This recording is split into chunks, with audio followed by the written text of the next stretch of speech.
folks, welcome back to the Dice Tower with yours truly, Sam Healey. Today we're going to be talking about 10 card games that you should purchase for Christmas. For that special someone in your life that loves card games, these are 10 games that I can heartily and fully recommend to you to purchase this Christmas season, to go in that stocking stuffer, to go under the tree, whatever it might be. But let's go ahead and get to it. My 10 card games for Christmas.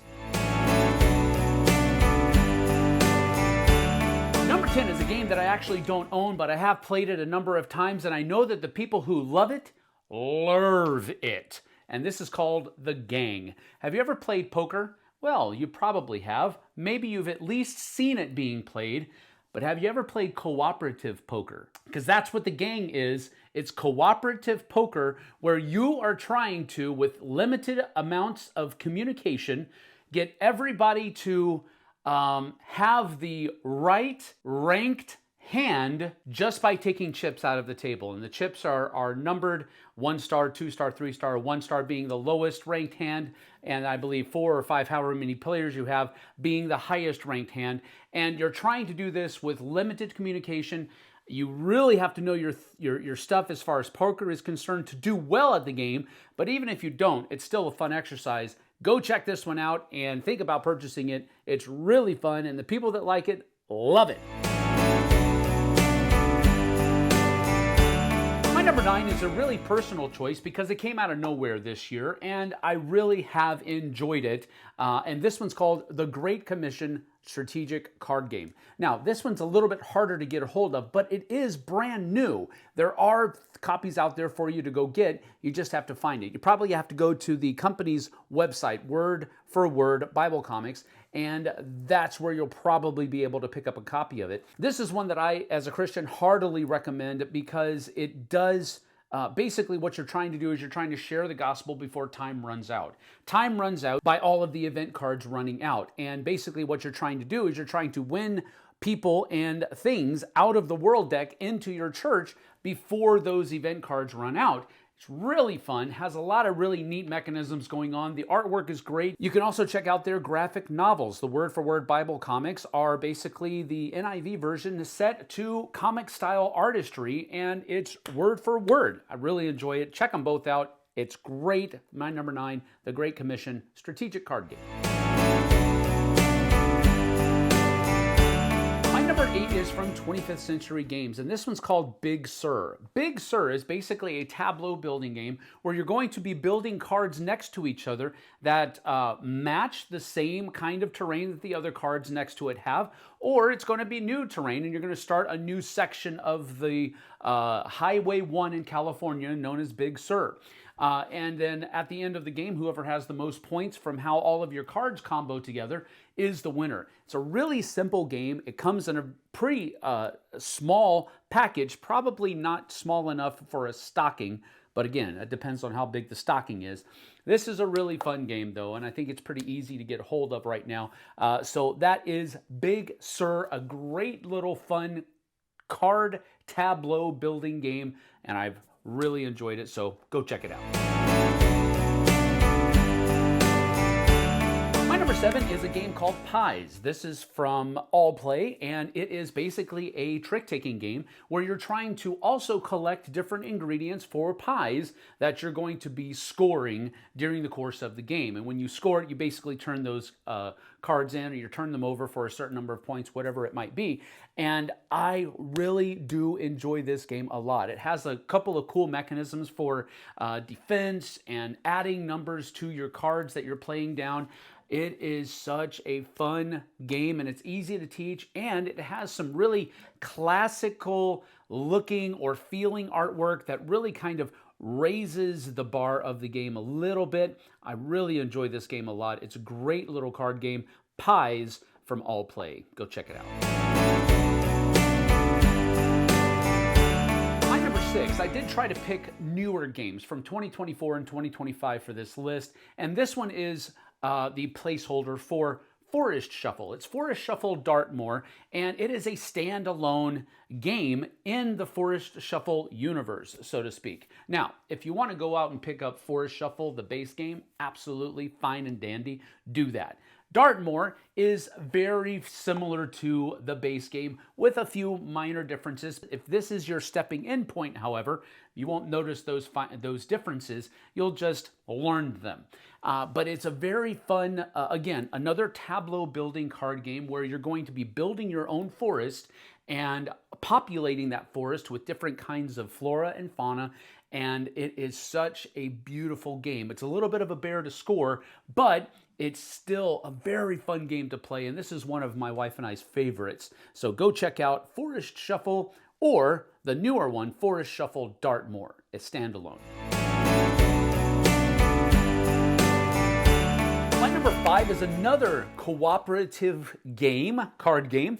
And I talked about a cooperative poker game earlier. And this one is probably just as out there if you haven't heard of this kind of thing yet before. But this is a cooperative trick-taking game. And it's called Lord of the Rings, The Fellowship of the Ring trick-taking game. Now, this is one where you are cooperatively trying to work your way through each of the different chapters of The Fellowship of the Ring, the book.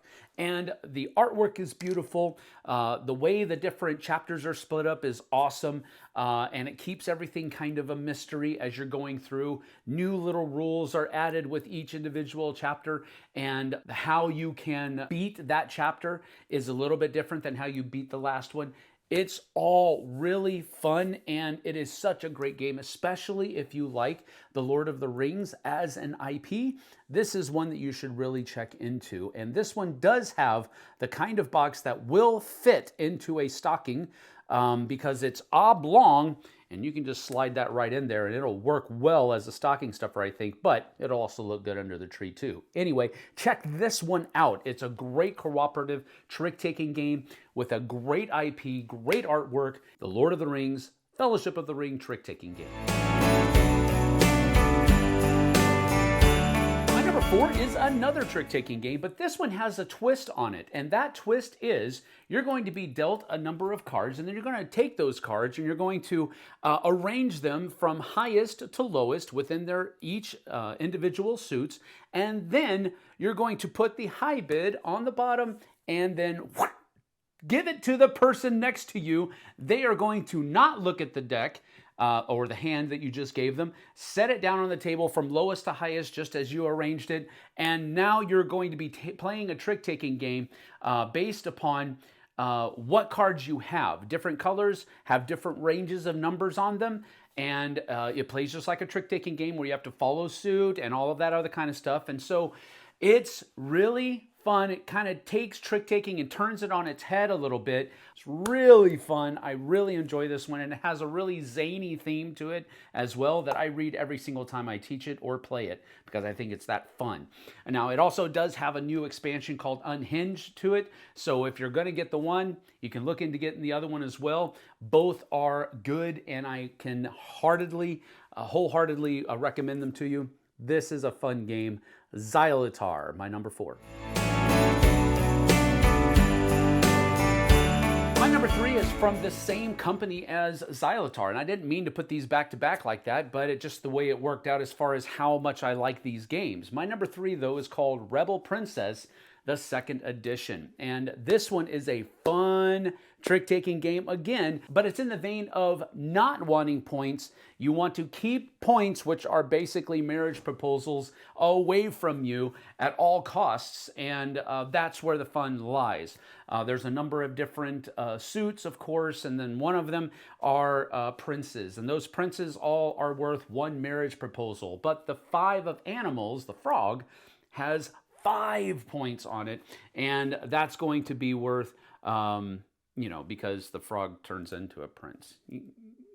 I think you probably got that. Anyway, this is a really fun game. The twist here is that each round is going to be governed by a single solitary rule or goal or twist of some kind, and those are all laid out, and one is flipped over every round.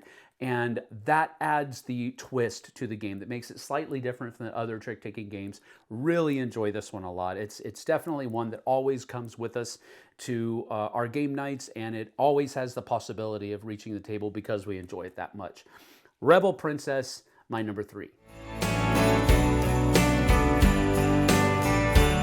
My number 2 2 is a game called Panda Spin. Now, Panda Spin I enjoy so much. Since I first learned how to play it back at Dice Tower West this year. JT learned how to play on the cruise last year before I got to play, and he raved about it, so I really wanted to try it at Dice Tower West. Our friends taught us how to play, and then one of them is from England. When UKGE came around, he saw that it was available. He purchased a couple of copies for JT and I and sent them to us, and we super appreciated that for him. But then we also backed the Kickstarter that ran for the expansion and also picked up a playmat for it. I really enjoy this game. It has a really cool mechanism where it's a card shedding game. You're trying to get rid of the cards in your hand, and if the cards that you played don't last and you're not able to get rid of them, you pick them up in your hand, but you spin them to a more powerful side, and now you have a better chance of getting rid of those cards because they're more powerful in certain different ways. There's a whole bunch of little different things that go along, different ways that you can score points, different ways that you can do this or that in the game. It's really, really fun, but that central mechanism of picking those cards back up and spinning them to a more powerful side was really interesting for me. So I really enjoy Panda Spin. It's my number 2 card game. And my number 1 card game for Christmas this year is Wine Cellar. This one is a brand new to the shelves, so to speak, and it is a great little auction bidding game that also has some set collection in there as well. Basically, everybody is a sommelier, I think that's how you pronounce it, maybe it isn't, that is trying to stock their client's wine cellar with the wines, the kinds of wines that they want, and from the countries that they want those wines to come from. And if the better you're able to do that, the more points you'll be able to score. It only lasts for 8 rounds, and then whoever has the most points at the end of those 8 rounds is the winner. The cards that are in your hand are all wine bottles, and they all have a number attributed to them. The higher the number, the better the card is, basically, and you're all going to simultaneously choose a card from your hand and put it face down and flip them all over at the same time. Whoever has the highest numbered card gets to choose first from the market, and then once everybody has chosen, the cards that were played in the auction become the market for the next round. It's a really fun mechanism, very fun. You don't have to know anything about wines in order to play this game and enjoy it, and that's why it's my number 1 card game for Christmas. Thanks so much for joining me. I certainly appreciate it. Give me a like and subscribe. Hit that bell icon so the Dice Tower can let you know when they have more videos coming out. And let me know what card games did I miss down on the bottom in the comments. I read all of the comments, and I will frequently interact with them as well. So do that for me, and we'll thank you for it. We'll see you guys and gals on the flip side. Take care.